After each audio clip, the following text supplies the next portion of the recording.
guys, and welcome to my second video, episode 2 of Dago Babe. So today I'm having my first ever rant online. I've never put a rant up before, but this is my first one, and this is something that kind of bothered me, not just today, but has actually bothered me for years. And I thought today I'd pop this video up and share it with you guys, and maybe you'd comment and let me know whether you agree, or maybe you think I'm talking out my ass, but maybe not. Maybe you're right on my side with this one. I grew up, I was born in the mid-70s. I'm giving away my age now, but I'm going to say nothing more than that. And I actually was very lucky to be one of the generations that got to see Star Wars when it very first came out. So that was back in the late 70s, and it was just called Star Wars. There was no New Hope at the time. I was 9 years old in 83 when, now you can calculate the age yourself, but don't mention it. I was 9 years old in 83 when I saw Return of the Jedi. So it's very nostalgic for me, and it really always stayed with me for years, that movie, probably in particular because at the age of 9 I was at that age where, you know, you would play those kind of pretend games and you would play Star Wars and you would go absolutely crazy playing Star Wars. So then, you know, in the I think it was the late 90s, early 90s, George Lucas decided he wanted to add better special effects and he wanted to improve upon the movies, and he brought out the special edition, and of course we all flocked to the cinemas to see the special edition. And then of course there were the prequels, and now The Force Awakens. I just, don't get me wrong, I love all the movies. I love them all, I really do, but I am very devoted to the original trilogy from the 70s and the 80s. Today, when I was sitting around the house, it's kind of cold day out, so I decided to throw on Return of the Jedi and watch it again. And this thing that has bothered me for years came up again in my mind when I was watching Return of the Jedi. You're all familiar with those final scenes when Darth Vader finally took that mask off in Return of the Jedi and we got to see his face. Now, I remember as a child in 83, we were literally glued to the screen in the movie theatre because we could not believe we were finally getting to see Darth Vader. Oh my God, it was like a big deal. And there he was, pale-faced with the black rings under his eyes and the lacerations across his cheeks. And he just had this really noble, beautiful voice when he talked. And you know, not a lot of people know who that actor is, and that actor is Sebastian Shaw, not David Prowse. David Prowse played Darth Vader masked because David Prowse was a very big, large, stocky man, so he was perfect for the role.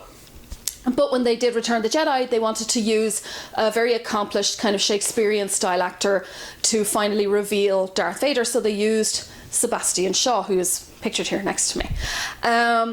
When the special editions came out, this is where my pet peeve comes in. This really annoys me. A final scene when Luke Skywalker is all dressed in black and he's standing with his arm up on that tree and he looks over that fence and the apparitions appear in front of him of Obi-Wan Kenobi, Yoda, and Anakin Skywalker, Darth Vader. Well, in my day it was Sebastian Shaw who was standing next to Yoda, but George Lucas took it upon himself to remove Sebastian Shaw from that scene and put Hayden Christensen in instead. Why? It was totally pointless. It was irrelevant. It was just, to me it was why did you do that, George? Why did you do that, George? Because it annoys me every time I see it. Firstly, it was insanely disrespectful to Sebastian Shaw, who had played this role and had been featured in the movie for years and years and years and years and did an amazing job. And then secondly, if you were going to go with that, why didn't you go 100% with that? Then Obi-Wan Kenobi should have been Ewan McGregor, right? Yoda should have been like 4 years old because obviously they were returning to their youth after they died. So there should have been a little cute, big, baby-eyed Yoda sitting on the fence. So why only Sebastian Shaw? I don't know the reason. Could it be that Sebastian Shaw wasn't a big time actor? People watching Star Wars today wouldn't have a clue who he is, so let's take him out and put Hayden Christensen in instead because everybody knows who he is because he's become famous as playing the role of Anakin Skywalker in some ways for all the wrong reasons. and Alec Guinness, of course, who is a very accomplished and very famous actor, and generations of people know who he is.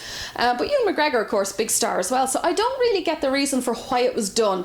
The only thing I can think of was George felt that it was a way to connect the prequels to the original trilogy. But you know, you didn't really need to do that. We're not stupid. We could kind of put two and two together.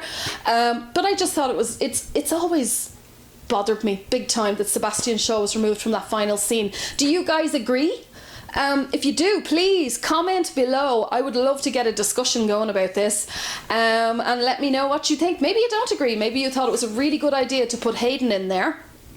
And, maybe it works for some people and maybe not for others. But while I'm doing this rant, if anybody from Lucasfilm or Disney or whoever the hell owns Star Wars now, I don't know whether George still owns parts or it's all Disney or it's... I don't know. But please, for the hardcore, as I call them, the X-Wing originals, the people who queued up in the 70s with their parents to go and see the very first Star Wars movie ever, please release a Blu-ray high definition collection of the original trilogy before all that special edition stuff was added, please. Because for me, I go right back to being a kid again when I see the original films before all those special effects were put in way up years later. They're great. They're still wonderful. They're still amazing movies. They're still completely iconic. But for many of us, we would love to see the movies as they were in 77, 80 and 83. We would love to see them exactly as they were made back then, because that's what we remember. And us kids, as kids, that's what we held on to, and it would be so great to see it. So please, somebody out there, if you see this video, please release the original trilogy before the special edition on Blu-ray HD. That would be so cool. I would love that. Anyway, that's my rant. I've got it off my shoulders. I feel more peace now. I know that's ridiculous, but I feel a lot better now. Guys, thank you for watching the video, and thank you for watching my other video. And I'm sure you probably saw the Ludo Sport one, which I'm actually just started doing, so I'll have more videos from that to come, and lots of other things, loads of different types of things each week for you guys to see. Don't forget to subscribe and come along and join the Dig-A-Babe channel and get your Star Wars on. Okay, guys? I'll talk again soon, and may the Force be with you. Bye.